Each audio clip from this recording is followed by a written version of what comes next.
4:00. Gumising kasama ang mga bagong-bagong mga balita. Gumising kasama ang mga bagong-bagong impormasyon. Hahataw na, aarangkada na. Kaya tayo na. Dahil buhay na ang mga dugo ng mga taong maagang gumising. Isisigaw na ang sigaw ng sambayanan. DWIZ Pinoy Gising. Kasama ang opisyal na gisingero ng bayan. Gising ang kahit na sino. Kasama si Drew Nasino. Live sa DWIZ Radio, DWIZ News FM Regional Stations. Live din sa Facebook at YouTube. Panoorin din ang live sa Aliw 23. Tayo na. Aba, umaga na. DWIZ Pinoy Gising. Pinoy Gising! Sa magandang morning, Luzon, Visayas, Mindanao, Mega Manila, sa buong bansa, sa buong mundo. Ngayon pong araw na naman ito ng Lunes. Ngayon po ay Abril 22, taon 2024. Silipin na po natin ang mga nanggigising at nambubulabog na headline. Pinoy Gising! Panibagong dagdag bawas sa presyo ng mga produktong petrolyo aarangkada na bukas. O eto na naman, masamang balita, presyo ng bigas muling tumaas. Pagdami umano ng mga Chinese students sa Cagayan, iimbestigahan na ng National Security Council. Unity, matagal na umanong buwag ayon kay Senador Coco Pimentel. Mga tatakbong party list groups sa 2025 midterm elections, target bawasan ng COMELEC. Exclusive motorcycle lane sa EDSA, pinag-aaralan na ng DOTR. At 16,000 sundalo at sundalong Pilipino at Amerikano sasali sa pinakamalaking palikatan exercises simula ngayong araw. Kasama ang opisyal na gisingero ng bayan. Gising ang kahit na sino. Kasama si Drew Nasino. DWIZ Pinoy Gising! Pinoy Gising! Sa oras na 3 sandali makalipas na ang ikapat na ng morning, inyo po makakasama dito pa rin po sa impilang may todong lakas DWIZ 882 at Aliw Channel 23 Drew Nasino hanggang alas 5 po tayo. Pinoy Gising! At sa detalye nga po ng mga nanggigising na balita, aarangkada na bukas ang panibagong dagdag bawas na naman sa presyo ng mga produktong petrolyo. Ayon sa mga kumpanya ng langis, 40 hanggang 60 sentimos ang posibleng itaas ng presyo ng kada litro ng gasolina, habang 60 hanggang 85 sentimos sa kerosene at diesel. Una nang ipinaliwanag ng Department of Energy na bagaman may epekto pa rin ang geopolitical tension sa Middle East, mas nangingibabaw ang epekto ng mahinang demand ng Amerika at China sa pagbaba ng presyo ng diesel at kerosene o gas. Gayunman, binabantayan na ng mga analyst magiging resulta sa oil market o resulta ng pagganti ng Israeli forces sa Iran noong Biyernes. Pinoy Gising! Kumpiyansa naman ng Department of Transportation na bababa ang presyo ng kada litro ng mga produktong petrolyo sa oras na dumami ang mga gumagamit ng electric vehicles. Ayon kay DOTR Assistant to the Secretary, Johnny Esmundo, siya rin pong tagapagsalita ng kagawaran, na maliban sa nakatutulong ang paggamit ng e-vehicles sa pagkakaroon ng malinis na hangin, ay posible rin itong maging solusyon sa problema ng mga motorista sa patuloy na pagsirit ng presyo ng gasolina. Gayunman, dapat anyang i-regulate ito ng pamahalaan, lalo't maraming naitatalang insidente sa kalsada na kinasasangkutan ng mga e-trikes at e-bikes. Agugunitan nitong Abril 15, naging epektibo ang pababawal sa mga tricycle, pedicab at e-bike sa mga pangunahing kalsada sa NCR. Gayunman, ipinag-utos ni Pangulong Ferdinand Marcos Jr. na magkaroon ng grace period upang o kung saan hindi mo natitiketan at pagmumultahin o i-impound ang mga mahuhuling e-vehicle. Pinoy Gising! Sa iba pa rin nga balita, ipinag-utos na ni Pangulong Ferdinand Marcos Jr. ang pagluwag, pag-alis sa non-tariff barriers sa importasyon ng agricultural products at yung streamlining ng administrative procedures bilang tugon sa patuloy na pagtaas ng presyo ng mga pangunahing bilihin lalo ng pagkain. Ito'y sa gitna na nga rin ng mga limitasyon na nagpapataas sa importation cost at naglilimita sa supply ng mga agri-products. Ayon sa Department of Agriculture, tumaas ng 51 pesos hanggang 52 pesos ang presyo ng regular at well-milled rice kumpara sa 50 hanggang 51 pesos kada kilo noong nakarang linggo. Naalam na rin ng DA ang sanhi ng pagbabago ng presyo ng bigas. Nanawagan din ang punong ehekutibo para sa mas mabilis na pagproseso ng mga agri-products o agri-imports at pinag-utos sa Bureau of Customs na unahin ang pagbabawas at pagpapalabas ng mga imported na produktong pang-agrikultura. Ipinag-utos na rin ni Pangulong Marcos ang pagbuo ng isang surveillance team na kinabibilangan ng iba't ibang ahensya upang matiyak ang epektibong pagpapatupad ng nasabing kautusan. Pinoy Gising! Okay pa rin nga po niya, bahagyang tumaas muli ang presyo ng bigas ngayong linggo. Ayon kay Agriculture Assistant Secretary at Spokesman Arnel de Mesa, umabot na sa 51. Yun na nga yung kanina binabanggit po natin. Umabot na sa 51 hanggang 52 pesos ang presyo ng kada kilo ng regular at well-milled rice kumpara sa 50 hanggang 51 pesos noong nakarang linggo. Naalampaan yan ng DA, National Food Authority at iba pang ahensya ng gobyerno ang rason ng panibagong pagtaas ng presyo ng bigas. Pinoy Gising! Update pa rin ang presyo ng mga agri-products. Iminungkahi naman ni AGA Party List Representative Nicanor Briones ang pagkukwenta kung ilan o gaano karami ang kinokonsumong itlog ng mga Pilipino sa loob ng isang taon. Sa panayam ng DWIZ, binigyang diin ni Congressman Briones na ang naturang hakbang ay isa sa mga solusyon upang maiwasan ang pagkakaroon ng oversupply ng itlog at para hindi malugi mga poultry farmer. Kaugnay nito, ikinababahala rin ng mababatas ang posibleng pagbaba ng supply ng itlog dahil sa pagtaas ng mortality rate o yung maraming mga manok ang nangamamatay dahil sa matinding init ng panahon. Madali lang naman ang solusyon doon sa pagsobra ng supply ng itlog. Kailangan lang susunod, makuwenta kung ilan ang kailangang itlog ng buong bansa na mamamayang Pilipino sa loob na isang taon. Pag nalaman mo yun, malalaman mo naman kung ilan ang dapat na manok mapaitlogin sa loob din ng isang taon. So kung malaman mo yun, alam mo na ngayon kung ilan yung breeder na iyong i-importing. Madaling kwentahin yun eh. Para yung ika nga ay sapat lang at hindi kulang, hindi sobra. So lahat ika nga ay win-win na hindi malulugi yung ano. Kasi pagka nalulugi, katulad to oversupply, marami na naman ang tumitigil. Nagbabawas ng alaga, di sa susunod, tataas naman yan. Eh kung ito nga, maapektuhan pa ng El Nino, siyempre kung kakasakit, tataas ang mortality. Ang epekto niyan, liliit din ang supply. Samantala, kinalugod naman ang kongresista ang pagpayag ni Agriculture Secretary Kiko Laurel sa rationalization ng pag-aangkat ng breeder, gayon din ang pagbubukas ng mas maraming transporter facilities na makatutulong upang masawatang smuggling ng agri-products at mapigilan ang pagpasok ng mga sakit sa bansa. Payag naman Secretary Kiko Laurel na i-rationalize ang pag-angkat ng breeder.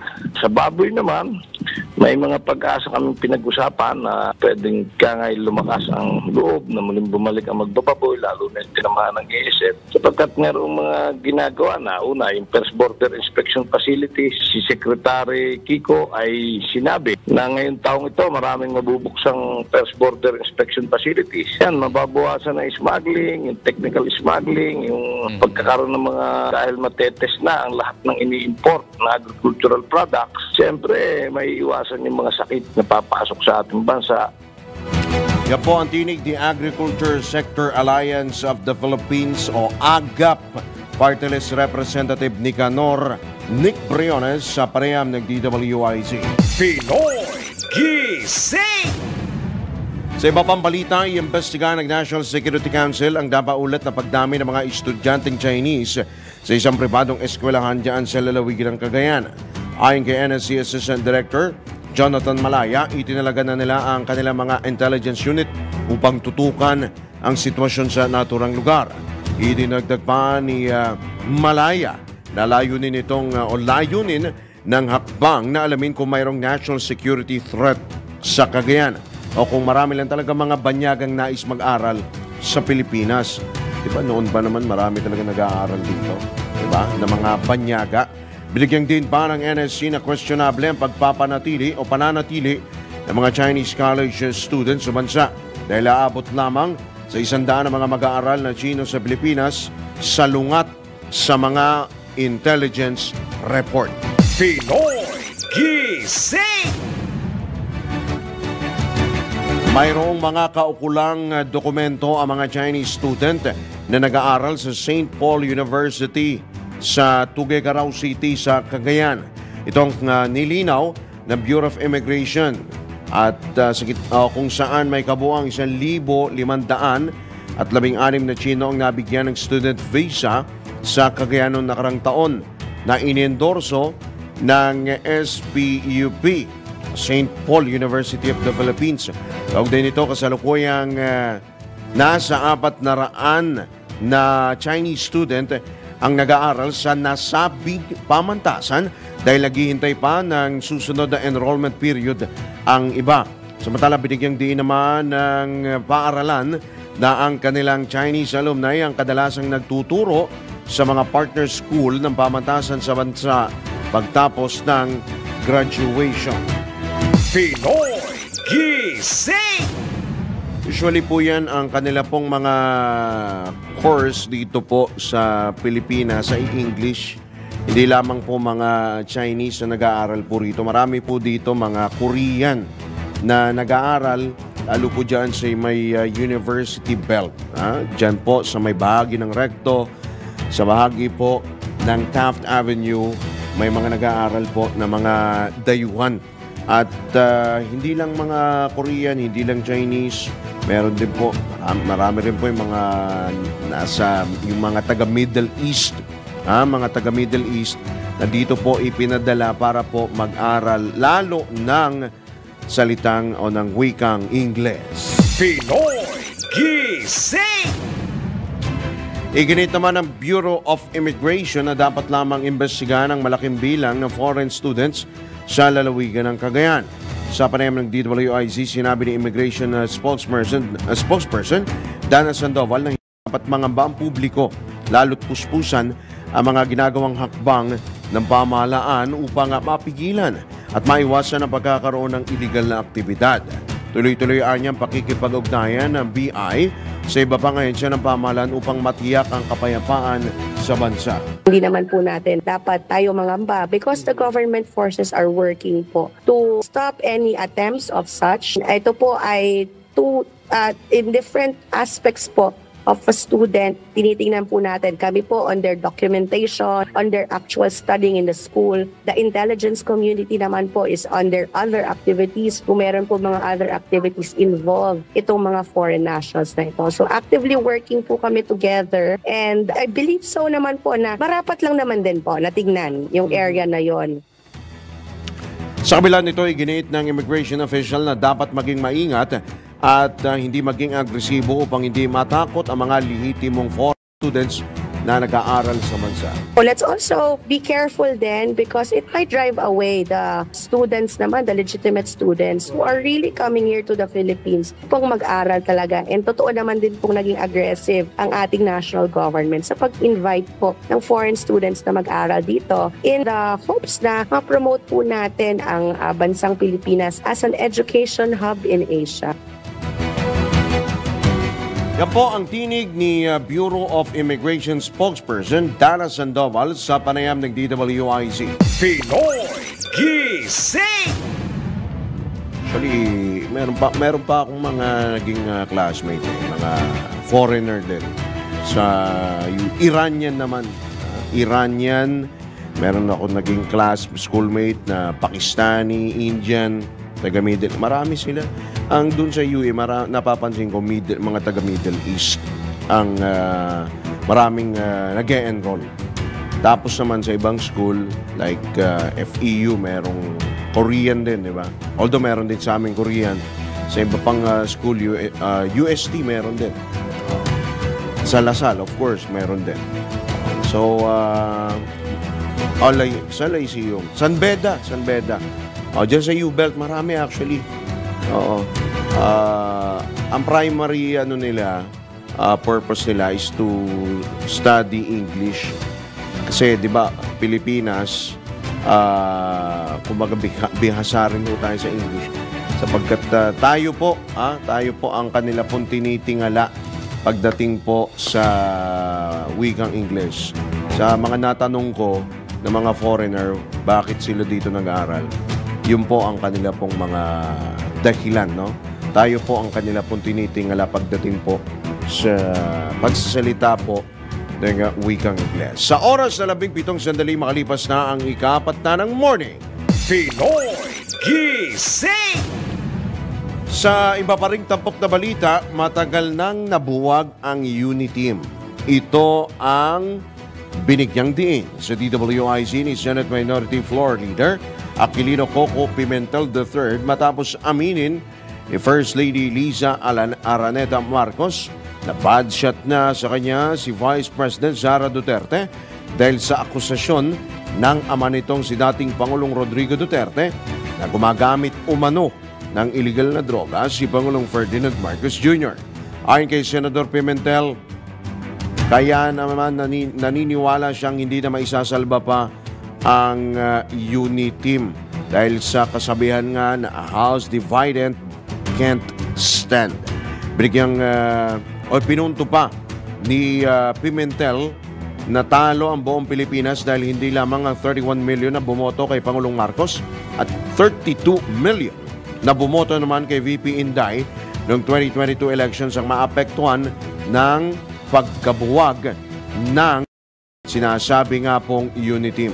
Wala na yung Unity, matagal na. Oo, matagal na, hindi lang, siyempre, siguro may mga sinusubukan nilang masave yan, pero wala na po kasi siyempre, kailangan mismo yung household ni Presidente, kailangan united sila, di ba?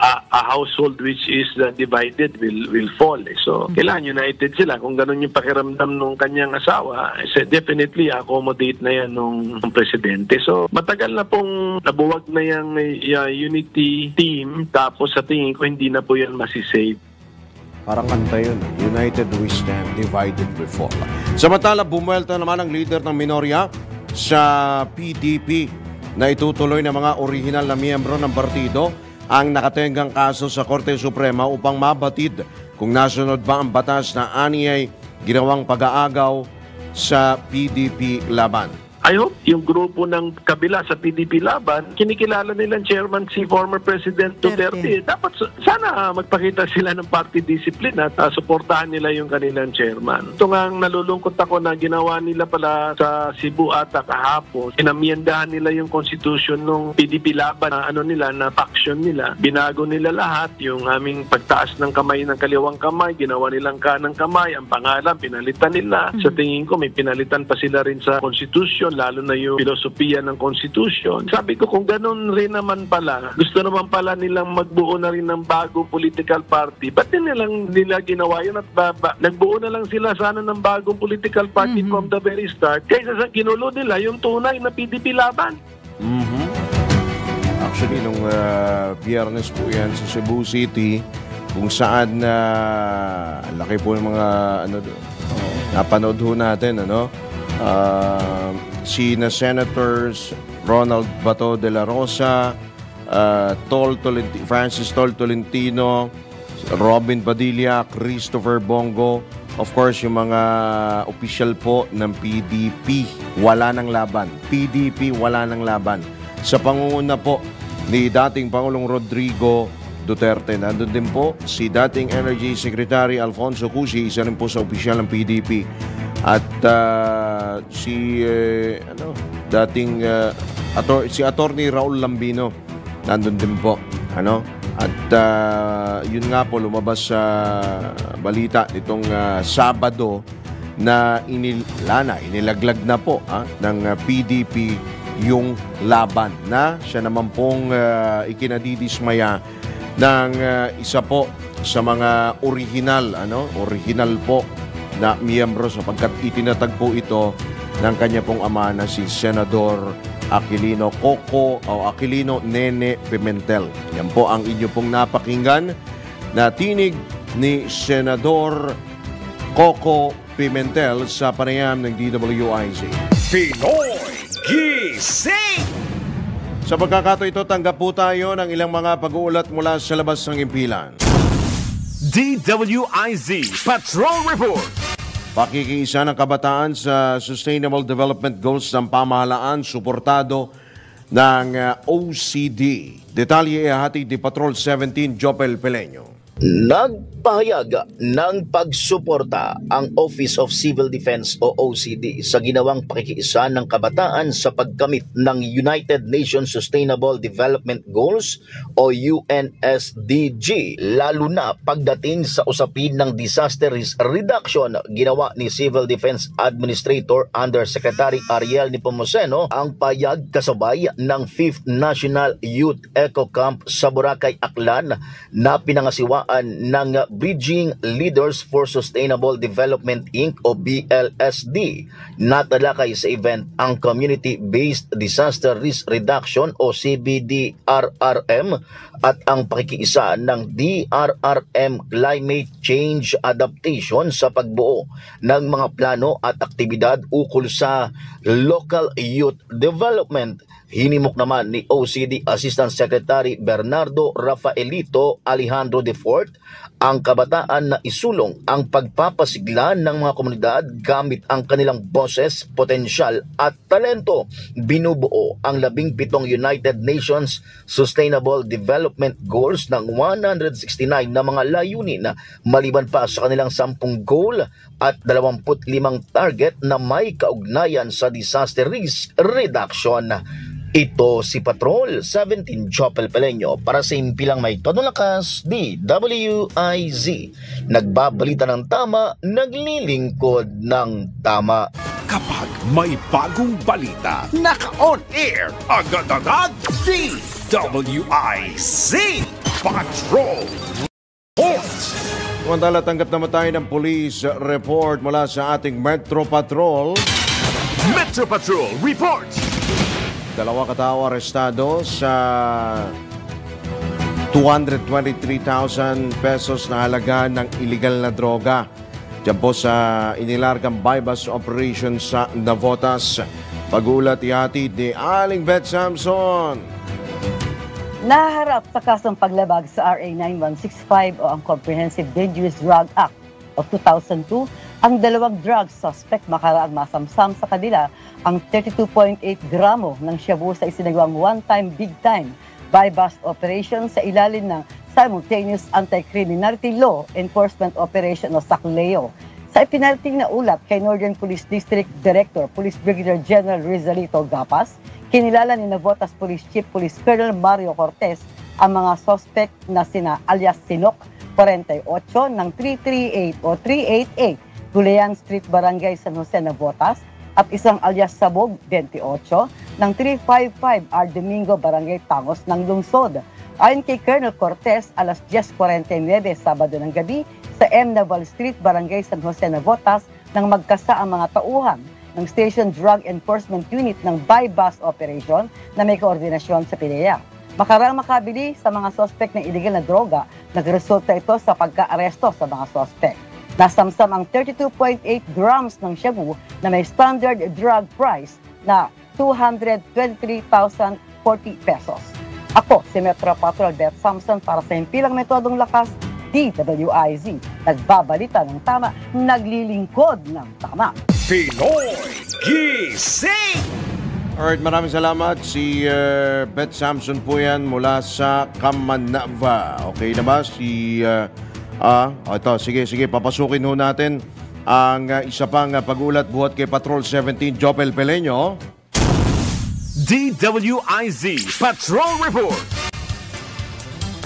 40 cities, so 40 C40 Cities Climate Action Implementation Team nakipagpulong na sa QCLGU. Nagbabalik si Patrol 17 Jopel Peleño.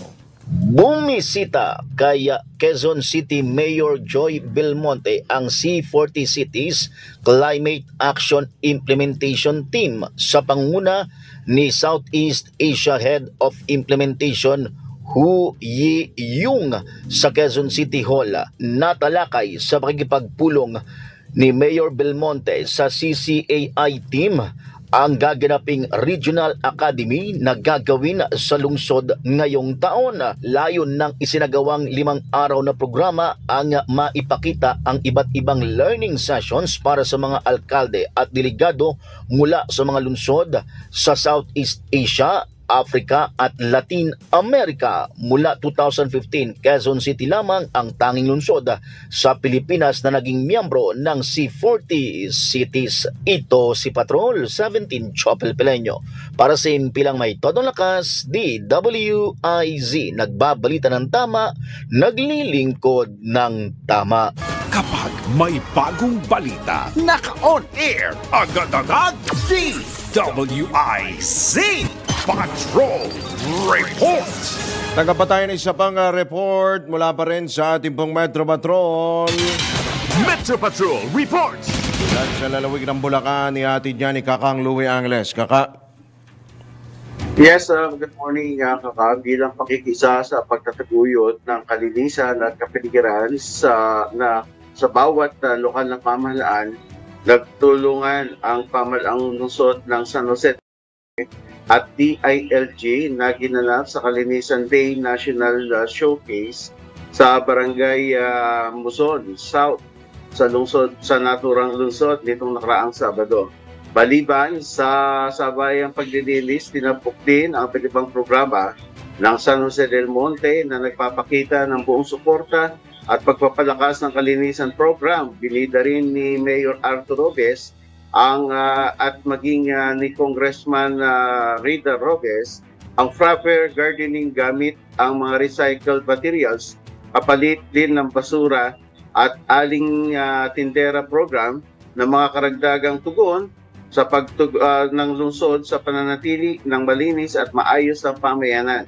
Lunsad din ng San Jose del Monte ang Basuran No Way program na naglalayong matiyak ang kalinisan ng bawat bahay, opisina at mga establishment at sa isang kaaya-ayang kapaligiran. Dumalo at dinalon ito ni Yusek Felicino Balmosina, DILG Undersecretary for Barangay Affairs, ang pagdalon sa mga programa at maging ng DILG Region 3 at DILG Bulacan. Mula rito sa San Jose del Monte, ito si Metro Patrol Louie Ales para sa Ipilawito Don Lakas. DWIC, nagbabalita ng tama, naglilingkod ng tama. Pinoy Gising! Babalik po ang Pinoy Gising makalipas lamang ilang mga paalala ang oras. 29 na sandali makalipas na ika-4 na ng morning. Pinoy Gising! Opisyal na gisingero ng bayan, gising ang kahit na sino. Kasama si Drew Nasino. DWIZ Pinoy Gising! Pinoy Gising! Tayo po ay nasa ikalawang bahagi na po ng Pinoy Gising. Sa pagkakataon ito, tanggap po tayo ng pag-ulat buhat sa probinsya. Ronda Probinsya. Tourist Police Unit ng PNP, Kamsur, patuloy na nakadeploy sa mga beach resorts. Ang pag-uulat buhat sa Bicolandia, ihatid ni Melvin Machado.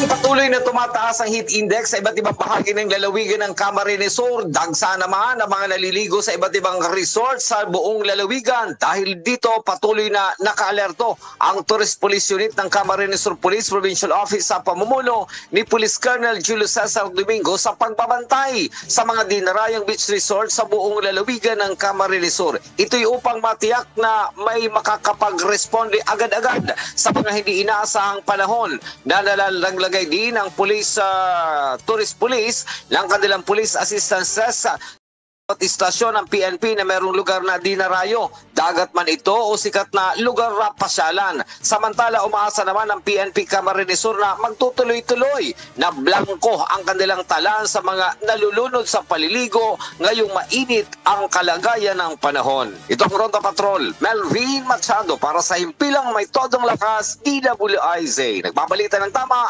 naglilingkod ng tama. Pinoy Gising! Alright, maraming salamat Melvin Machado mula dyan sa Bicolandia sa pagpapatuloy pa rin po ng ilang mga balita. Umaasa si Senador Ramon Bong Revilla Jr. na magkakaayos pa si Pangulong Ferdinand Marcos Jr. at Vice President Sara Duterte. Ito'y sa kabila ng pag-amin ni First Lady Liza Araneta Marcos na budget na nga sa kanya si VP Inday dahil nasaktan siya ng makitang tinawanan ng Vice Presidente ang akusasyon ng amang si dating Pangulong Rodrigo Duterte na bangag umano si Pangulong Ferdinand Marcos Jr. Sa panayam ng DWIZ, binigyang diin ni Senador Revilla na ang taong bayan ang labis na maapektuhan sa iringan sa pagitan ni na Pangulong Marcos at VP Sara. Gayunman, kumpiyansa ang mambabatas na para sa bayan ay magkakaayos ang dalawang pinakamataas na pinuno ng bansa. Yan ang dasal natin, no? Ever since na sana magkaayos, no? Sa lahat ng ayoko, yung magkakaibigan, magkakatampuhan, di ba? Pagdasal na lang natin. Huwag na lang siguro makisali yung iba natin mga, sa gulo, no? Siguro, dapat siguro maging solusyon tayo. At mapag-ayos natin yung pagkakaibigan ng dalawang panig. Yan po ang tinig ni Senador Ramon Bong Revilla Jr. sa panayam ng DWIZ. Pinoy Gising! Tinitignan na ng Commission on Elections ang mas maikling listahan ng mga party list group na lalahok sa May 2025 midterm elections. Ayon kay COMELEC Chairman George Garcia, nais ng poll body na bawasan ang bilang ng mga grupong tatakbo sa party list system sa 130 simula sa susunod na taon. Iginit pa ng poll body chief na maglalagay din ng COMELEC ng mahigpit na panuntunan sa akreditasyon ng mga bagong party list group upang mabawasan ang bilang ng mga kalahok at matiyak na pinakakwalipikadong grupo lamang ang maaring tumakbo. Samantala sa kabuang bilang ng mga aplikante, 17 pa lamang ang na-accredit ng COMELEC. Pinoy Gising! Mananatili naman si dating Pangulong Rodrigo Duterte sa Partido Demokratiko Pilipino o PDP na wala ng laban. Ito ang binigyang din ni dating Pangulong Digong sa pagdiriwang ng ika-42 anibersaryo ng partido sa Cebu City kung saan nagkasarin ng botohan upang alisin na po yung laban o yung lakas ng bayan sa pangalan po ng kanilang partido na dating PDP Laban. Sa naganap na council meeting dyan po sa New Star Hotel and Resort Casino, inihayag ng dating Pangulo na hindi siya kontra sa mga papalit-palit ng partido o yung mga nag-over the bakod at hindi rin niya hinuhusgahan ang mga gumagawa nito. Sabay nito inanunsyo ng partido na kabilang sa senatorial lineup ng PDP sina Senators Bongo, Ronald Bato de la Rosa, Francis Tol Tolentino at ang aktor na si Philip Salvador. Habang wala namang nabanggit sa council meeting hinggil kay Pangulong Ferdinand Marcos Jr. at First Lady Liza Araneta Marcos, nauna nang umaming budget na sa kanya si Vice President Sara Duterte. Pinoy Gising! Sa iba pa ring paksa ng mga balita, pinag-aaralan na ng Department of Transportation ang paglalagay ng motorcycle lane sa EDSA upang maibsan ang matinding pagsisikip ng daloy ng trapiko. Ayon kay DOTR Secretary Jaime Bautista, nagkaroon na ng inisyal na talakayan ang kagawaran kasama ang MMDA hinggil sa pagkakaroon ng dedicated lane para sa mga motorsiklo dyan sa EDSA, ang pangunahing kalsada sa Metro Manila. puspusan na rin anya ang ugnayan ng dalawang ahensya upang matugunan ang traffic situation sa EDSA lalo't kapansin-pansin na inookupan na ng mga motorista ang lahat ng lane sa nasabing kalsada. Ipinunto pa ng kalihim na sa pamamagitan ng nasabing proyekto ay mababawasan ang economic cost ng traffic o yung malaki pong halagang nalulugi sa ekonomiya dahil sa traffic congestion. Atay sa pag-aaral ng Japan International Cooperation Agency noong 2012, aabot sa 2.4 billion pesos ang lugi sa ekonomiya sa Metro Manila dahil sa traffic congestion kada araw. Pinoy Gising! Speaking of transportasyon, mahigit isang linggo bago tuluyang magtapos ang pinalawig na deadline ng franchise consolidation ng PUV Modernization Program, muling nanindigan ang grupong Piston na hindi magko-consolidate ng prangkisa ang kanilang grupo. Ito ayon kay Piston National President Modesto Camo di Floranda ay dahil ayaw ng mga tsuper at operator na mabaon sila sa malaking utang. Muling binigyang diin ni Floranda ang pagsusulong ng rehabilitasyon sa halip na modernisasyon upang mapanatili ang kabuhayan ng mga tsuper at operator. Ibinahagi rin ng opisyal na muli sila magkakasa ng kilos protesta bukas na naman, Abril 23, sa harap ng Korte Suprema upang ipanawagan na maglabas na ng temporary restraining order laban sa nasabing programa. Sa ngayon, nantay pa rin natin yung decision ng Korte Suprema batay doon sa ipinal natin ng December 2029 at yung House Resolution batay doon sa mga naganap na hearing sa Kongreso. At siyempre, kagibat niyan ay magkakaroon ng pagkilos ngayong darating 23 ay magkakaroon ng marcha rally sa harapan ng Korte Suprema. Bahagi ito ng panawagan na sana ay maglabas na ng TRO ang ating katastasang hukuman kaugnay nga dito sa usapin ng aliano sa kanila na pigilan itong usapin ng PUBNP. Samantala, iginit ni Camo D na hindi intensyon ng Piston at Manibela na magdulot ng matinding traffic sa ikinasang kilos protesta noong isang linggo. Nagkaroon lamang anya ng pagbigat sa daloy ng trapiko dahil hinarang sila ng mga pulis at hindi pinalampas ng welcome rotonda.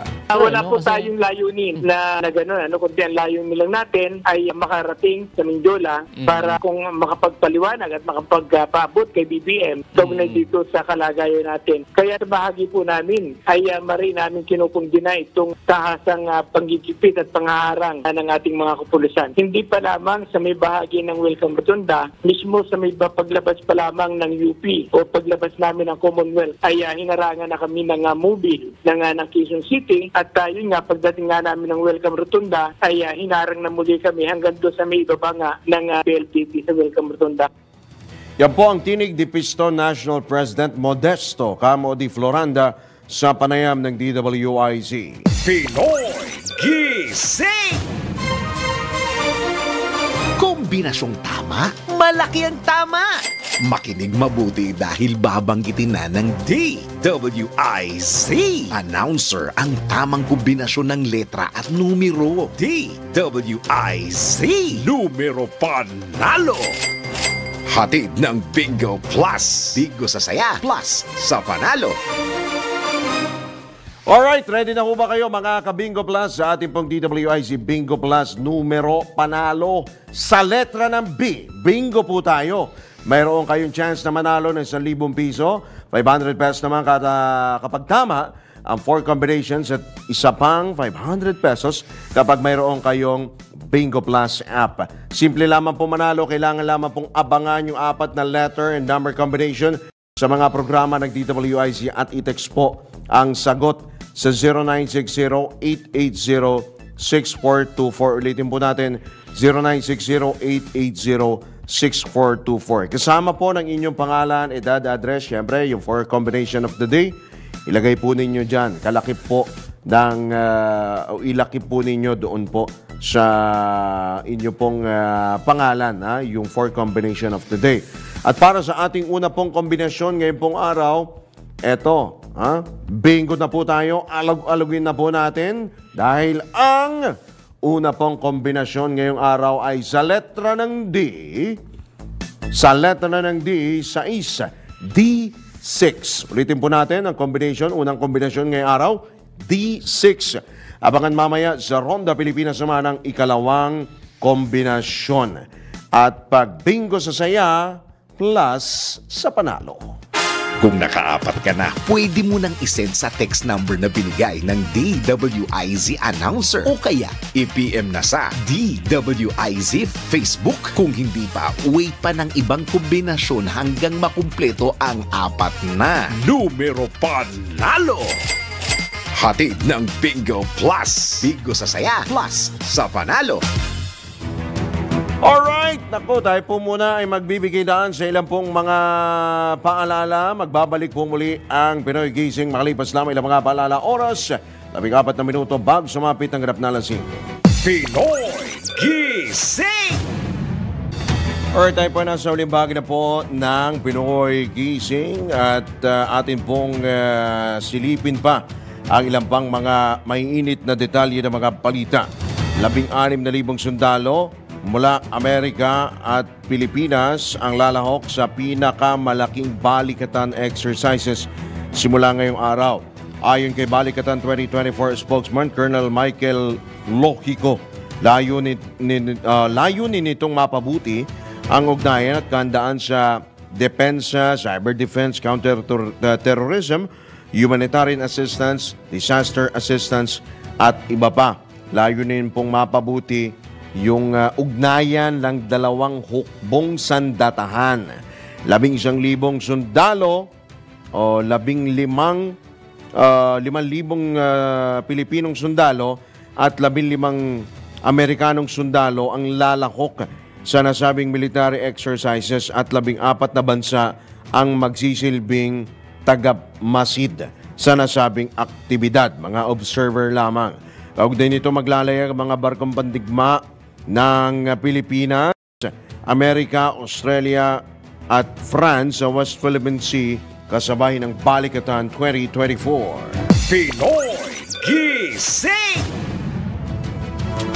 Samantala, nasabat ng Bureau of Customs Ninoy Aquino International Airport ang pagpasok ng mga smuggled na spiderlings sa Central Mail Exchange Center kamakailan. Batay sa isinagawang inventaryo, 84 na buhay na spiderlings ang na-recover sa package na unang pinagdudahan ng dumaan sa x-ray screening. Galing ang package sa Poland at idineklarang origami products at nakakonsign sa isang address sa Binyan City, Laguna. Ang tangkang smuggling ng buhay na hayop ay isa umanong paglabag sa Customs Modernization and Tariff Act at Wildlife Resources Conservation and Protection Act. Pinapurihan naman ni Customs Commissioner Bienvenido Rubio mga tauwarang ahensya sa kanilang dedikasyon sa pagganap sa kanilang tungkulin. Mahalagaan niya ang papel ng adwana sa pagpigil sa smuggling ng mga hayop bilang bahagi ng pangangalaga sa kalikasan. Pinoy Gising! Sa iba pang balita, suportado ng mayorya ng mga estudyante at community leaders ng Bangsamoro Autonomous Region and Muslim Mindanao ang panukalang amyendahan ng economic provisions ng 1987 Constitution. Ito'y batay sa isinagawang consultative sessions kaugnay sa panukalang charter change na inorganisa ng Democracy Watch sa Cagayan de Oro City. Ayon kay Abdul Abidin III ng Mindanao State University, pabor sila na pumasok ang foreign investors dahil malaki ang benepisyo nito sa mga tao, partikular sa pagbubukas ng mas maraming trabaho. Naniniwala rin si Abidin na kung bubuksan ang ekonomiya ng bansa sa mga dayuhang mamumuhunan, ay mas darami pa ang mapapasukang trabaho at mas gaganda ang ekonomiya ng bansa. Inihalimbawa ni Abidin ang karanasan ng Malaysia, Singapore, United Arab Emirates at BARM na nagbukas ng ekonomiya sa mga dayuhang mamumuhunan. Pinoy Gising! Alright mga katodos, tayo po ay sumasapit na sa atin pong pansamantalang pagpapaalam ngayong araw po na ito ng Lunes, At bago ho tayo pansamantala pong magpaalam, isa po munang patama quote for the day ang ating pong papasadahan. Manatili kang tahimik, talo ka man sa opinyon, at least panalo ka sa pag-intindi. Sa makatwid, kung atin pong iintindihin, wag na ho tayong makipagtalo sa hangal.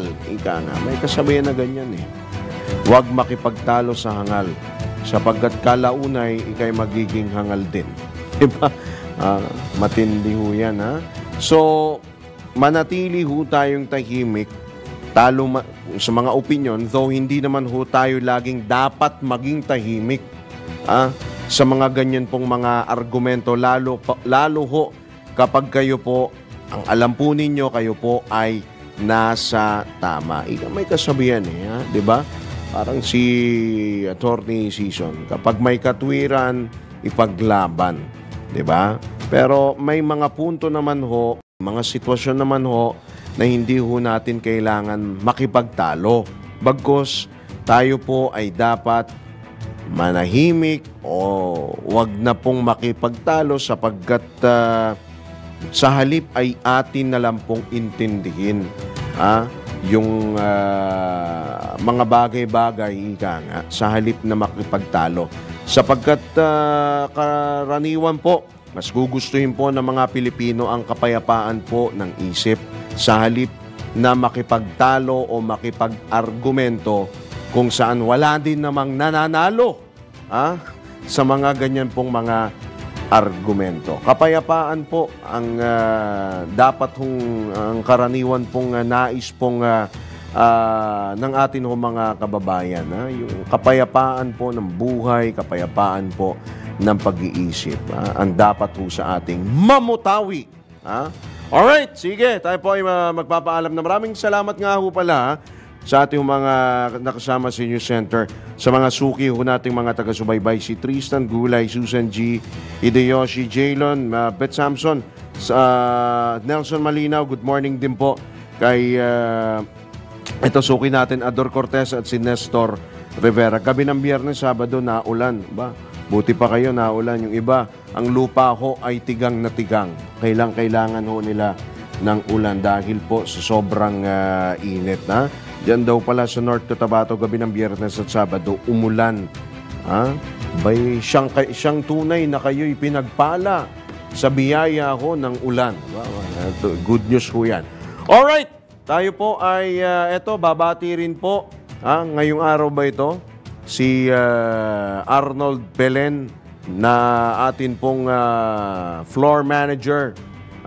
Happy birthday kay Kuyang Arnold Belen. Happy birthday! Lain mo. Siya po ngayon ay nagdiriwang po ng kanya pong ika-25 taong kaarawan. Happy 25th birthday po kay Ginoong Arnold Belen. At happy birthday din ito sa kaibigan ni Jen Rico Hermoso. Happy birthday daw kay Rosana Santos. Nakaibigan happy po. Birthday! At hindi po kasamaan sa impian si Jen Rico Hermoso. Alright, tayo po ay magpapaalam na. Maraming salamat po pala sa iba pa natin mga viewers. Thank you. At maya-maya po, makakasama po natin sa Arangkada Balita si Miss Judith Estrada Larino. Ito po muli nyo lingkod, Drew Nasino, nagbabalita ng tama, naglilingkod ng tama. Gumising kasama ang mga bagong-bagong mga balita. Gumising kasama ang mga bagong-bagong impormasyon. Hahataw na, aarangkada na. Kaya tayo na. Dahil buhay na ang mga dugo ng mga taong maagang gumising. Isisigaw na ang sigaw ng sambayanan. DWIZ Pinoy Gising.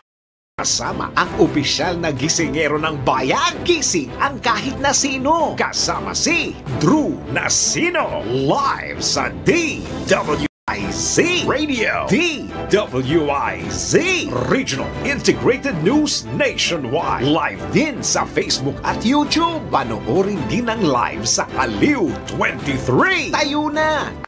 Umaga na. DWIZ Pinoy Gising! Araw-araw, gising! Monday to Friday, 4 a.m.